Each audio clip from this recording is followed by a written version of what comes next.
দীর্ঘদিন পর একজন কার্যকরী লেগ স্পিনার পেয়েছে বাংলাদেশ ক্রিকেট দল। টি-20 বিশ্বকাপের এবারের আসরে টাইগার লেগি রিশাদ হোসেন যে হতে যাচ্ছেন ভয়ঙ্কর, সেটা বিশ্বকাপের আগে ঘরোয়া ক্রিকেটে দেখা যাচ্ছিল।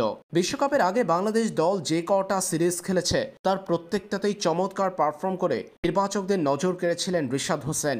এরপর এবারে টি-20 বিশ্বকাপে বাংলাদেশের 2 জয়ে কার্যকরী ভূমিকা পালন করেছেন রিশাদ। নিজের ডেবু ম্যাচে বিশ্বকাপে রিশাদ হোসেন পেয়েছেন ম্যান অব দ্য ম্যাচের পুরস্কার। শ্রীলঙ্কার বিপক্ষে তার চমৎকার বোলিং নৈপুণ্য দেখা গেছে। এরপর নেদারল্যান্ডসের বিপক্ষে গতকাল বাংলাদেশের জয়েও কার্যকরী ভূমিকা ছিল তার। পেয়েছেন দলের হয়ে সর্বোচ্চ উইকেট। এবারে টি-20 বিশ্বকাপে তাকালে দেখা যায় সর্বোচ্চ উইকেট শিকারী বোলারদের তালিকায় আফগান লেগ স্পিনার রশিদ খানকে পিছনে ফেলেছেন বাংলার লেগি রিশাদ হোসেন।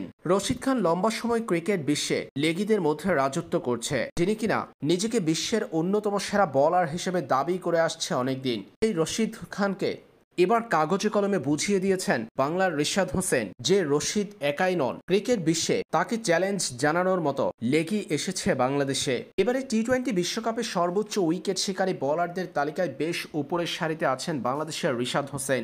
3 ম্যাচে এখন পর্যন্ত রিশাদের শিকারে পরিণত হয়েছে 7 উইকেট, যেখানে তিনি কেবল দিয়েছেন 72 রান। 7.25 ইকোনমি রেটে বোলিং করেছেন রিশাদ হোসেন। অন্যদিকে রশিদ খান আছেন অনেকটাই পরে, রিশাদের পরে অবস্থান করছেন। 3 ম্যাচে এখন পর্যন্ত রশিদ খান বোলিং করে শিকার করেছেন কেবলমাত্র 6 উইকেট। রিশাদ হোসেনের থেকেও এবারে টি-20 বিশ্বকাপে অনেকটাই পিছিয়ে রশিদ খান।